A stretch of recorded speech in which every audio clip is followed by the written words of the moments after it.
വളരെ പെട്ടെന്ന് നല്ല ഹെൽത്തി ആയിട്ടുള്ള മോമോസ് ഉണ്ടാക്കിയാലോ. ഞാൻ മൈദമാവ് ഇവിടെ ഒന്ന് സോഫ്റ്റാക്കി എടുത്ത് വെച്ചിട്ടുണ്ട്. ഇനി ഇതിലേക്ക് നമുക്ക് ചിക്കൻ ഒന്ന് സ്റ്റീം ചെയ്തെടുക്കണം. ഉപ്പും ഒന്നും മഞ്ഞൾപ്പൊടിയും ഒന്നും ഇടാണ്ട് വെറുതെ സ്റ്റീം ചെയ്തിരിക്കുന്ന ചിക്കനാണ്. ഇതൊന്ന് ക്രഷ് ചെയ്തെടുക്കണം. ഒരു മിക്സഡ് ചെറിയ ജാറിലിട്ടൊന്ന് ക്രഷ് ചെയ്തെടുക്കണം.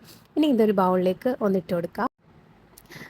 ഇനി ഇതിലേക്ക് കുറച്ച് ഇഞ്ചി ഇട്ട് കൊടുക്കുക. ഇഞ്ചി വളരെ കുറച്ച് മതി.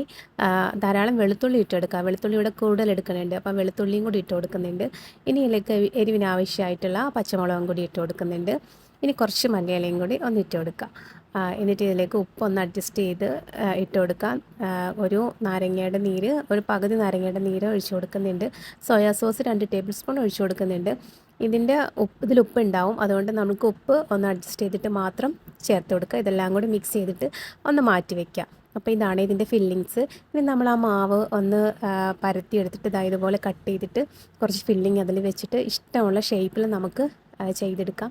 ഞാനിവിടെ ജസ്റ്റ് ഇങ്ങനെ ഒന്ന് മടക്കി കൊടുക്കണം മാത്രമേ ഉള്ളൂ. ഇനി ഒരു സ്റ്റീമറിലേക്ക് വെച്ചിട്ട് ഇത് സ്റ്റീം ചെയ്തെടുക്കുക. ഞാനിവിടെ ചിക്കൻ സ്റ്റീം ചെയ്തുകൊണ്ടാണ് സ്റ്റീമർ ഇങ്ങനെ ഇരിക്കണത്.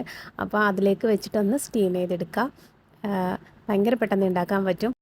ഇനി നമുക്ക് ഇതിനൊരു ഡിപ്പ് ഉണ്ടാക്കിയെടുക്കണം. അതിന് തക്കാളിയും വെളുത്തുള്ളിയും ഉണക്കമുളകും സവാളയും എല്ലാം കൂടി ഒന്ന് വേവിച്ചിട്ട് അതൊന്ന് അരച്ചെടുക്കണം. അത്രയേ ഉള്ളൂ.